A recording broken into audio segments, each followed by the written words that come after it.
Hi friends, എല്ലാവർക്കും പൊടീസ് വേൾഡിലേക്ക് സ്വാഗതം. ഇന്ന് ഞാൻ വന്നിട്ടുള്ളത് ഈ ഒരു ചൂട് സമയത്തൊക്കെ നമുക്ക് കുടിക്കാൻ പറ്റിയിട്ടുള്ള നല്ല ടേസ്റ്റി ആയിട്ടുള്ള ഒരു ഡ്രിങ്കിൻ്റെ റെസിപ്പി ആയിട്ടാണ് കേട്ടോ. ക്ഷമ വെച്ചിട്ടാണ് ഇതൊന്ന് തയ്യാറാക്കി എടുക്കുന്നത്. അപ്പോൾ വീഡിയോ കണ്ടുകൊണ്ടിരിക്കുമ്പോൾ ഇഷ്ടമാവുകയാണെന്നുണ്ടെങ്കിൽ പ്ലീസ് ഒന്ന് ലൈക്കും കൂടി ചെയ്തേക്കണേ.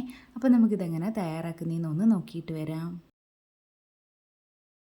ഡ്രിങ്ക് തയ്യാറാക്കി എടുക്കുന്നതിനായിട്ട് ഈ ഒരു വലുപ്പത്തിലുള്ള ഒരു ഷമാമാണ് ഞാൻ എടുത്തിട്ടുള്ളത്. ഇത് ഫുള്ളായിട്ട് എടുക്കുന്നില്ല കേട്ടോ, ഇതിൻ്റെ പകുതി മാത്രമേ എടുക്കുന്നുള്ളൂ. അപ്പോൾ നമുക്കിതൊന്ന് കട്ട് ചെയ്തിട്ട് എടുക്കാം. എന്നിട്ട് ഇതിൻ്റെ പകുതി ഭാഗം മാത്രമാണ് എടുക്കുന്നത്. അതിൻ്റെ ഉള്ളിലെ ആ ഒരു കുരുവൊക്കെ ഒന്ന് എടുത്ത് മാറ്റിയതിന് ശേഷം ഇതിൻ്റെ ആ ഒരു തോടും ഒന്ന് കട്ട് ചെയ്ത് കളഞ്ഞിട്ട് നമുക്കിതൊന്ന് കട്ട് ചെയ്തെടുത്തിട്ട് വരാം.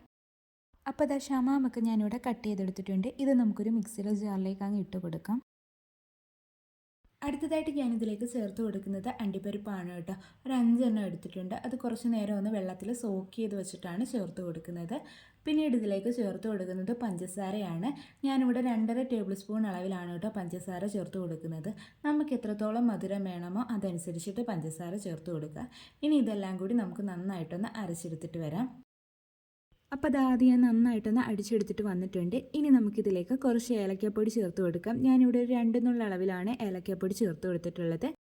ഇനി ഇതിലേക്ക് ചേർത്ത് കൊടുക്കുന്നത് പാലാണ് കേട്ടോ. നന്നായിട്ട് തണുത്ത പാലാണ് ചേർത്ത് കൊടുക്കുന്നത്. കട്ടയൊന്നും ആക്കിയിട്ടില്ല കേട്ടോ. ഇത് നമുക്ക് ചേർത്ത് കൊടുക്കാം. ഞാനിവിടെ 2 കപ്പ് അളവിലാണ് പാൽ എടുത്തിട്ടുള്ളത്. 250 ml കപ്പിൽ 2 കപ്പ്, അതായത് 500 ml പാലാണ് എടുത്തിട്ടുള്ളത്. ഇത് നമുക്കിതിലേക്ക് ഒഴിച്ചു കൊടുക്കാം. ഞാനിപ്പോൾ മുഴുവനായിട്ടും ഒഴിച്ചു കൊടുക്കുന്നില്ല കേട്ടോ, കുറച്ച് മാത്രമേ ഒഴിച്ചു കൊടുക്കുന്നുള്ളൂ. ബാക്കി നമുക്ക് പിന്നീട് ഒഴിച്ചു കൊടുക്കാം. അതിനുശേഷം ഇത് നന്നായിട്ടൊന്നുകൂടി അടിച്ചെടുത്തിട്ട് വരാം.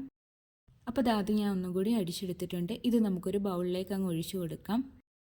അതിനുശേഷം ഇതിലേക്ക് ബാക്കി വെച്ചിട്ടുണ്ടായിരുന്ന ആ ഒരു പാലും കൂടി ഒഴിച്ചു കൊടുക്കുക കേട്ടോ.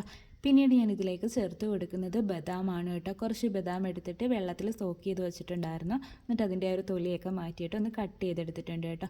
ഇങ്ങനെ തന്നെ ചേർക്കണം എന്ന് നിർബന്ധമില്ല, ഇഷ്ടമുണ്ടെങ്കിൽ ചേർത്ത് കൊടുക്കുക കേട്ടോ. നമ്മൾ ഈ ഒരു ഡ്രിങ്ക് കുടിക്കുമ്പോൾ ഇടയ്ക്ക് കുറച്ച് കടിക്കാനൊക്കെ കിട്ടും, അതുകൊണ്ടാണ് ഇങ്ങനെ ചേർത്ത് കൊടുക്കുന്നത്. അടുത്തതായിട്ട് ഇതിലേക്ക് ചേർത്ത് കൊടുക്കുന്നത് ചിയാ സീഡാണ് കേട്ടോ. 1 ടേബിൾ സ്പൂൺ ചിയാ സീഡ് എടുത്തിട്ട് കുറച്ച് വെള്ളത്തിൽ ഞാനൊന്ന് കുതിരാൻ വേണ്ടിയിട്ട് വെച്ചിട്ടുണ്ടായിരുന്നു. ഒരു 2-3 മണിക്കൂർ മുന്നെയാണ് കുതിരാൻ വേണ്ടിയിട്ട് വെച്ചിട്ടുണ്ടായിരുന്നത്. അപ്പോൾ അതുകൂടി ഇതിലേക്ക് ചേർത്ത് കൊടുക്കാം. ചിയാ സീഡൊക്കെ ചേർത്ത് കൊടുക്കുമ്പോൾ കുറച്ചുകൂടി ഹെൽത്തിയാണ് കേട്ടോ. എന്നിട്ട് ഇത് നന്നായിട്ടൊന്ന് മിക്സ് ആക്കിയിട്ട് എടുക്കാം. അപ്പോൾ ദാ ഇത്രയേ ഉള്ളൂ. ഷമാം വെച്ചിട്ട് വളരെ എളുപ്പത്തിൽ തയ്യാറാക്കി എടുക്കാൻ പറ്റുന്ന നല്ല ടേസ്റ്റി ആയിട്ടുള്ള ഡ്രിങ്ക് ഇവിടെ റെഡി ആയിട്ടുണ്ട് കേട്ടോ. ഇത് നമുക്കൊരു ഗ്ലാസ്സിലേക്ക് അങ്ങ് സെർവ് ചെയ്യാം. ഐസ് ക്യൂബ്സ് വേണമെങ്കിൽ ഇപ്പോൾ ചേർത്ത് കൊടുക്കാവുന്നതാണ് കേട്ടോ ഇതിലേക്ക്. അപ്പോൾ എല്ലാവരും ട്രൈ ചെയ്ത് നോക്കുക. ട്രൈ ചെയ്ത് നോക്കിയിട്ട് ഫീഡ്ബാക്ക് പറയാൻ മറക്കല്ലേ. ഇതുപോലുള്ള റെസിപ്പീസൊക്കെ, അതായത് ഡ്രിങ്കിൻ്റെ റെസിപ്പീസൊക്കെ നമ്മുടെ ചാനലിൽ ഒരുപാടുണ്ട്. എല്ലാവരും കയറി ഒന്ന് കണ്ടുകൂടി നോക്കണേ.